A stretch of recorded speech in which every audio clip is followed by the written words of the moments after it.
Hello guys, in this video I will tell you how to personalize notifications on Samsung Galaxy A22. Let's go.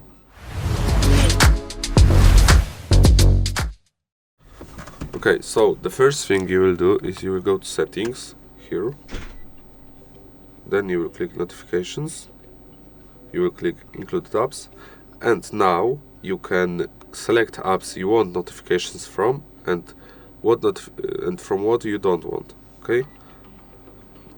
Next, you can click brief pop-up settings.